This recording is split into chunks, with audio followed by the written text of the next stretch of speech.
Hello!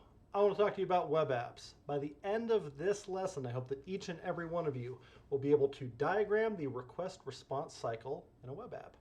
So first I have a question. When we go to Google, let's say we type something in this search field, like JavaScript. What happens? What's happening behind the scenes when I do that? I want you to think to yourself, actually think about this. I'm going to give you a minute. What happens behind the scenes when I do that?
Okay, let's check it out. So if I go back over here, I can open up the network inspector and see what's happening under the hood. So the way you open the network inspector is a little bit different whether you're using Windows or Linux or Mac OS, but it's similar. It's Control Shift and then I will bring it up. On Mac, it's Command Shift I. Linux and Windows, Control Shift I. And so we have all these different tabs up here. We want to look at the network inspector. And so if I refresh this, we can see all the different network requests that are happening here. It's an overwhelming amount, so you can actually narrow these down. If I want to see all of the requests for an HTML document, we only got 3 of them. So let's take a look at this first one. And we can look at different things that came in. This was the request that we made. This is information about the response that we got. You can actually look at the response directly. All that HTML that you've learned, all that stuff ends up coming in here. Find there we go. This first line here, all of this stuff is the HTML. So that's not the only thing we got though. We also have these images and stuff here, and you can filter by those. These are all the images that showed up on this. Any requests for fonts, other stuff, and if we go back to that first thing when we were looking at this. Here, check out what happens when we look at XHR. So I'm going to clear that out. When I type that, see how it made this little request that popped up there? Watch as I type. So as it's making these different suggestions for me, those are coming from a Google server, and it's making a little request to Google servers, and each time it's giving me back some information that I can use to make these suggestions for me. Okay, so let's talk a little bit about, actually, before I move on, I want you to do this same thing. I want you to go to a website. It can be Google, it can be any website. And I want you to take a look at the Network Inspector tab. See what's happening. Take a look at a couple of those requests. Look at the responses. Do you understand what's coming back? So again, Control Shift I on Windows and Linux, Command Shift I on Mac. Head over to the Network tab and start exploring. Remember, you can filter these if for particular kinds of things, or you can go to all and it'll show all of the requests. You can even see stuff that your ad blocker is blocking. All right, so I actually want you to do that. So let's take 3 minutes for this one.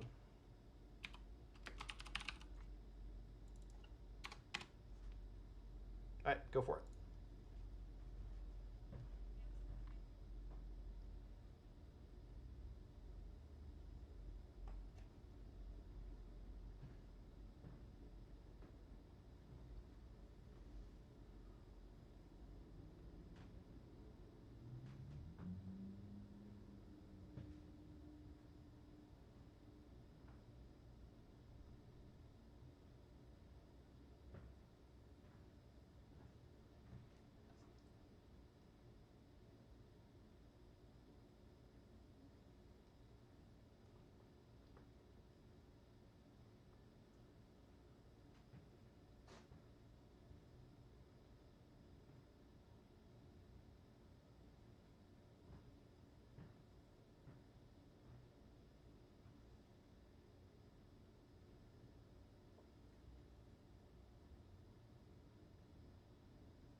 All right. So hopefully you found some interesting things in the network tab. I want to talk a little bit more about what's happening there. So whether it's a big app or a very small toy app, most web apps tend to follow roughly the same kind of format. So I have a couple different actors in this here. So this is us. This is the browser. That's what we're typing into. That's what we're interacting with. When you enter in a URL in the browser, when you click on a link, when you go to a new web page, you're requesting those files from a file server. File server is nothing special. It's just a bucket with some files in it. Think like Dropbox, Google Drive, something like that. It's just a store of these files. And you are making an HTTP request saying, hey, give me that file. So this file server is going to find that file. It's going to read the contents of the file, and it's going to give you back the contents in an HTTP response. Now, let's say that's an HTML file. Like, the Google one's kind of complicated. I'm going to talk about the Poke API a little bit later in the lesson. If I take a look at the HTML that came back from this.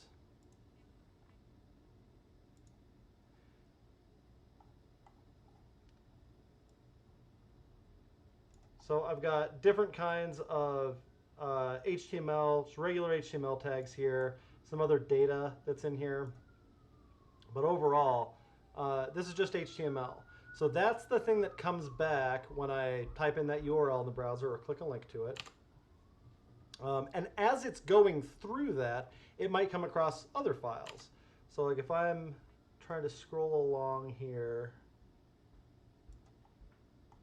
looking for maybe the style sheet.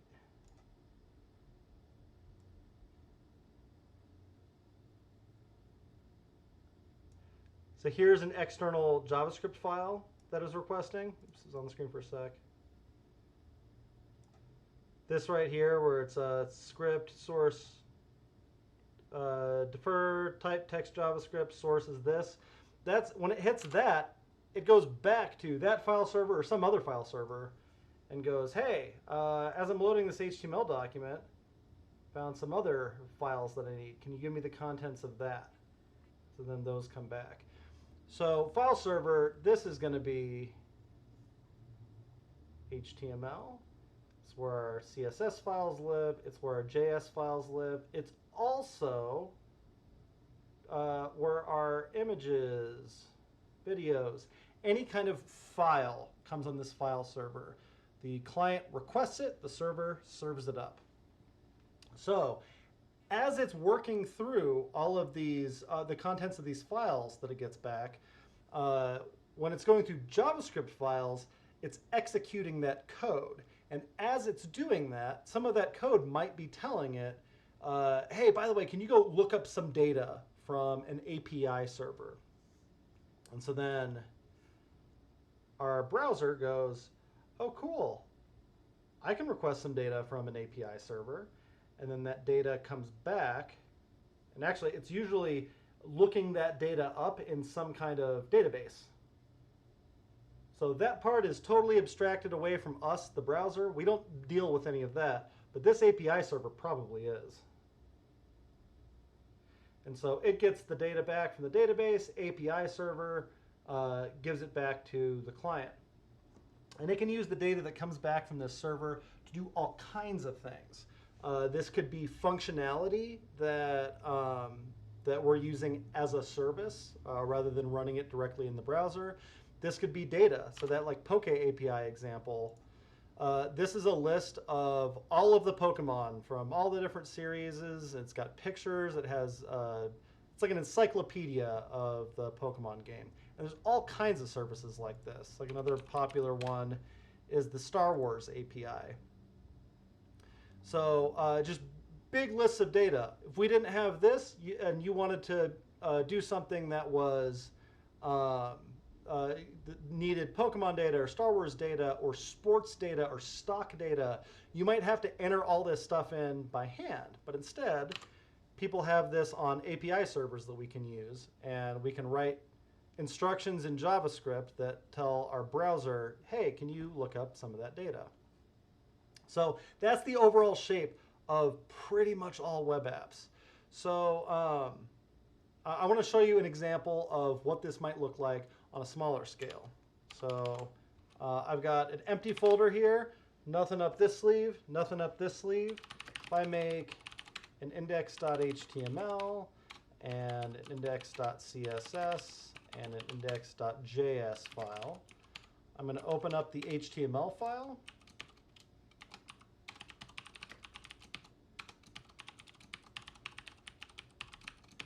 And I'm going to make a basic HTML document.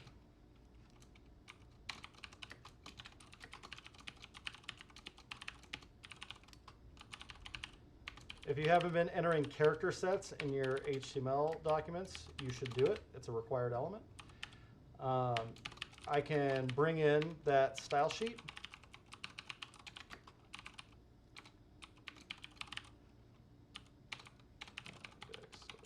CSS, and I can bring in the JavaScript as well. pro tip, this defer keyword. So when your browser is working through this file, it does it top to bottom. So if I don't have that in there and something in this file needs to reference something that's in the body of the document, well, it hasn't started rendering the body yet. If you use this defer keyword, then it'll wait for the body to finish rendering before it actually runs the file. You can like end up doing the same thing just by putting it in the body, but I think that's kind of gross. So let's keep it up there. All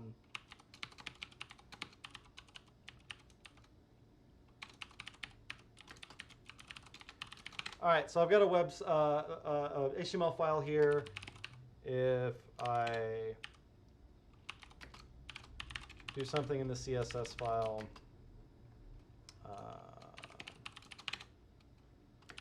cool. So now I can serve this up as is. All right, I've got my content there. I've got my CSS. And if I look at the network requests that are happening here, all these browser sync ones, these are different like browser plugins and stuff that I have. But it started by trying to get that HTML document, and it got it. There it is. It added some of this stuff in here that's also like part of my browser plugins. And then when it hit this link here, it asked for the CSS. Note that the CSS happened before the JavaScript. And hey, there's the response. That's what I wrote. Nothing in the JavaScript file yet, but it still asked for it because I linked to it in this document here. And then this favicon, that's like the stuff. So this one right here, this little Pokemon thing, the Google logo, those are favicons. I don't have one, and so you can see that it 404'd. That means that it couldn't find it. And then all the rest of this is from my plugins. There we go. That's this in action. Now, in this JavaScript file, let's say I actually request something from the Pokemon API. So over here, I might say, hey, give me Poke API v2 Pokemon, and I want Pikachu, and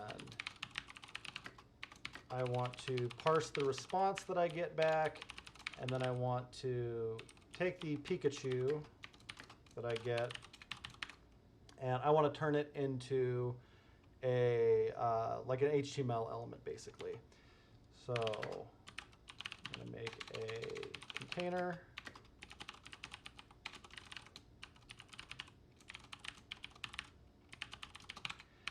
And so in this Pikachu object, even if I just look at this, if I log what's happening with Pikachu and serve it up, check this out. Hey, that's a whole bunch of stuff about Pikachu that's in my thing. And one of the things that we have are these sprites. And we can request images from this. So I'm going to do front default. And actually, you know what? I'm going to make an image. Let's do it that way. And I'm going to say that the image's source is Pikachu.sprites.front default. And then I just need to add this to the page. So if I have maybe a little container over here, then I can look up that that container. So we'll call that Pokemon is document.query selector, like that. And then I can say I want to append that image. And just like that, I can make that like hello Pikachu, serve it up. And hey, there's a picture of Pikachu. Let's take a look at the network request. Ask for the HTML file, then the CSS file, then the JavaScript file, and then this one right here, that was my API request. So, and then down here, check that out. That's the HTTP request for this image. All that stuff is there. All right, so let's try filling one of these out with what we just did. I want you to see if you can do it yourself. I'm going to leave this up on the screen for 1 minute.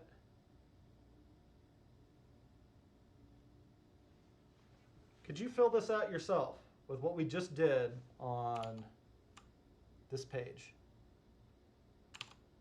Go.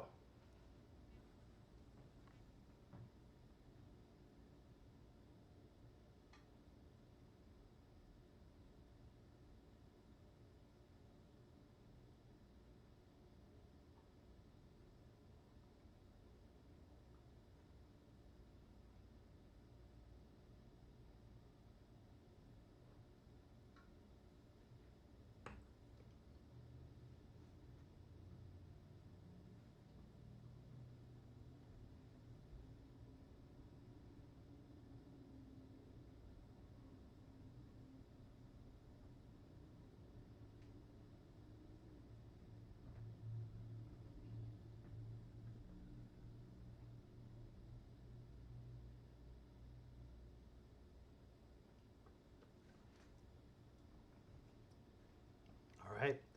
So, our client, which in this case is our browser,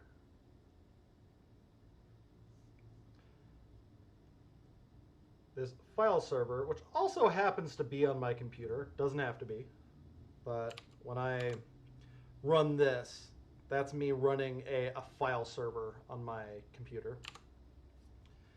I am requesting an index.html file. If you just go to a URL like this and don't specify anything, it's going to be looking for a file called index.html. So it asks for that file, gets it back. As it starts trying to work through this file, it hits this line here. And it's going to go, oh, I need a CSS file too. Can do. Gets it back. So in this one, it got the content. This one, it got instructions on how to style it.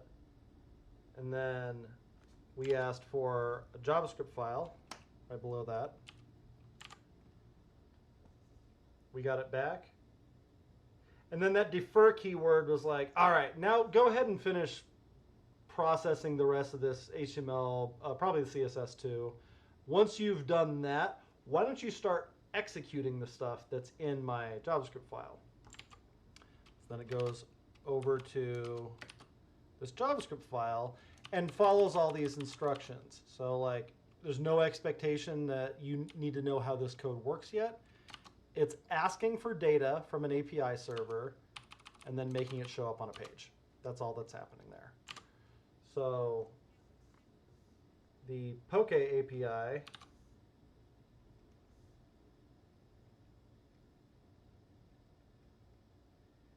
is here. We made a request for the data. Presumably, it looked it up in a database. It might have some other way that it's doing that, but I would guess they probably have a database that has all this stuff in it. It looks up that stuff in the database, gets it back, forwards it back on to me. And then it starts processing the rest of that JavaScript, which included making it show up on my page.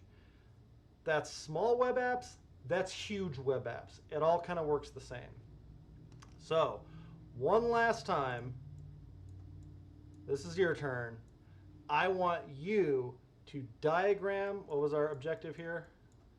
Diagram the request response cycle in a web app. So we've had a couple examples of it. I'm going to leave this up on the screen another minute. See if you can fill this one out with all of the steps. 1 minute, go.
All right, I hope you got there. Let's review. So we have a client, it's our browser. It's requesting the contents of files from a file server.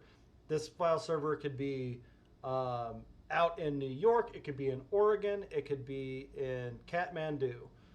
It could be right on your computer. Comes back. As we're processing through this, when we get to the JavaScript, it's going to start trying to run through the JavaScript, execute the stuff in there. Part of that might be making requests for other files, other data. This server presumably is looking up this data, some kind of data store, gives it back to us. We keep processing it. We can make it show up on the page. We can combine it with other data. We can do simple stuff. We can do complex stuff. That is the shape of web apps. So let's go back to our first question. Back over here. What happens when you type something in this input and hit enter? Think to yourself for a sec. Can you answer this?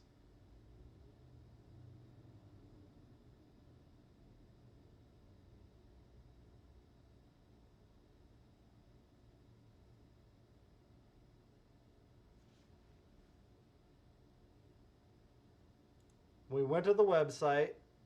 It requested the HTML file. Since we didn't enter in like a specific file we wanted, it gave us the index HTML file. We started processing through that. We asked for style sheets. We asked for JavaScript. As it was working through the JavaScript, I don't think it made any immediate requests. But as soon as I start typing in there, ta-da. Now it's making these requests to Google's API server, looking up stuff in their database, looking up stuff about me, what I've searched, what I'm looking for, trying to make guesses about how to be useful to me, and then making that show up on the page. So hopefully each and every one of you can diagram the request response cycle in a web app now. Thank you very much. Cheers.